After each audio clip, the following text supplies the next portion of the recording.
को जैनसी की।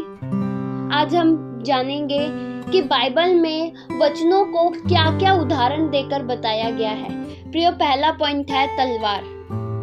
परमेश्वर का वचन दोधारी तलवार के समान है जो विश्वास करने वालों के लिए उद्धार लाता है। वचन में लिखा है, इब्रानियों 4 के उसके 12 वचन में लिखा है, क्योंकि परमेश्वर का वचन जीवित और प्रबल और हर एक दोधारी तलवार से भी बहुत अधिक चोखा है और प्राण और आत्मा को और गांठ गांठ और गुद्दे गुद्दे को अलग करके आर पार छेदता है और मन की भावनाओं और विचारों को जांचता है।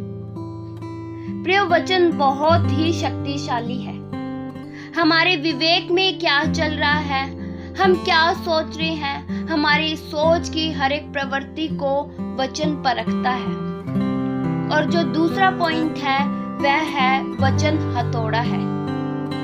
जिस प्रकार एक हथौड़ा सब चीजों को तोड़ देता है, चाहे पत्थर ही क्यों ना हो, सब चीजों को चूर कर देता है, वैसे ही वचन का हथौड़ा हमारे पत्थर के हृदय को तोड़ देता है, हमारे घमंड को तोड़ देता है। वचन में लिखा है, यिर्मयाह 23 के उसके 29 वचन में लिखा है, यहोवा की यह वाणी है, क्या मेरा वचन आग सा नहीं है? फिर क्या वह ऐसा हथौड़ा नहीं जो पत्थर को फोड़ डाले? और प्रियो, तीसरा पॉइंट है वचन बीज है। वचन बताता है, लूका 8 के उसके 11 वचन में लिखा है, बीज परमेश्वर का वचन है जो हमारे हृदय की भूमि में बोया जाता है। और जब वचन का बीज हमारे मन की भूमि में बोया जाता है, तब हमें नया जीवन मिलता है। वचन में लिखा है, पहला पत्रस 1 के उसके 23 वचन में लिखा है, क्योंकि तुमने नाशवान नहीं पर अविनाशी बीज से परमेश्वर के जीवते और सदा ठहरने वाले वचन के द्वारा नया जीवन पाया है। और चौथा पॉइंट है वचन दर्पण है, जो व्यक्ति की वास्तविकता उसके अंदरूनी जीवन को प्रकट करता है। हमारे पापी हृदय को वचन रूपी दर्पण प्रकट करता है। वचन में लिखा है, याकूब 1 के उसके 23 वचन में लिखा है, क्योंकि जो कोई वचन का सुनने वाला हो और उस पर चलने वाला न हो, तो वह उस मनुष्य के समान है जो अपना स्वाभाविक मुंह दर्पण में देखता है। फिर जब हम वचन रूपी दर्पण में अपने आप को निहारते हैं, तब हमारे अंदर का जो छुपा हुआ पाप है वो वचन रूपी दर्पण के द्वारा प्रकट हो जाता है। इसलिए हमें परमेश्वर के वचन रूपी दर्पण में निहारना चाहिए और अपने आप को जांचना चाहिए, क्या मुझ में कोई पाप है। और जो पांचवा पॉइंट है वह है वचन अग्नि है।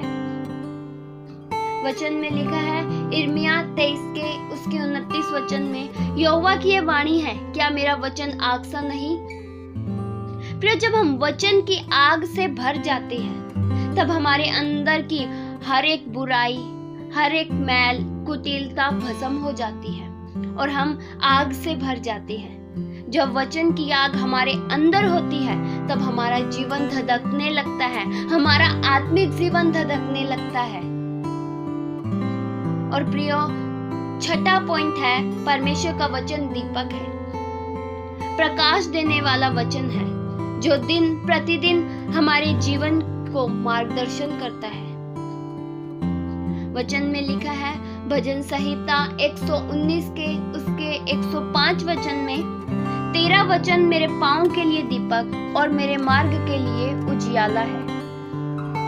प्रियो, वचन रूपी दीपक से हमारा जीवन प्रकाशमान हो जाता है। उजियाले के द्वारा ही प्रियो हमें सही गलत के मार्ग की पहचान होती है। जब हम वचन के द्वारा चलते हैं, तब हमें पता चलता है कौन सा मार्ग सही है और कौन सा मार्ग गलत है। हमें इस सब मार्गों की पहचान हो जाती है, क्योंकि दीपक हमें इन सब चीजों की पहचान करवा देता है। तो प्रियो, आज हमने यह जाना कि वचन हमारे जीवन में कितना ही जरूरी है, क्योंकि वचन के द्वारा ही हमें आत्मिक खुराक मिलती है, जो हमारे आत्मा के लिए बेहद जरूरी है। इस वचन के द्वारा परमेश्वर आप सभी को आशीष करे। आइए हम प्रार्थना करें। हालेलुया। स्वर्गीय आसमानी पिता, हम आपका धन्यवाद करते हैं प्रभु। हम में से हर एक का जीवन ऐसा बनाइए कि हम आपके वचन के अनुसार चल सके और आत्मिक जीवन में बढ़ सके, क्योंकि आपके वचनों में सामर्थ है। आपके जीवित वचनों को पढ़ने से हमारा जीवन प्रकाशमान होता है। हम आत्मिक तौर से बढ़ पाते हैं और वचनों से तृप्त हो पाते हैं। आपका वचन से ही प्रभु हमें सही गलत मार्ग की पहचान होती है। आपके वचन रूपी बीज से प्रभु हमारा जीवन को फलवंत बनाइए और हम मसीहत में आगे बढ़ सके। ये प्रार्थना प्रभु यीशु मसीह के जीवित पवित्र नाम से मांगते हैं। सुनो और कबूल करो पिता। आमीन।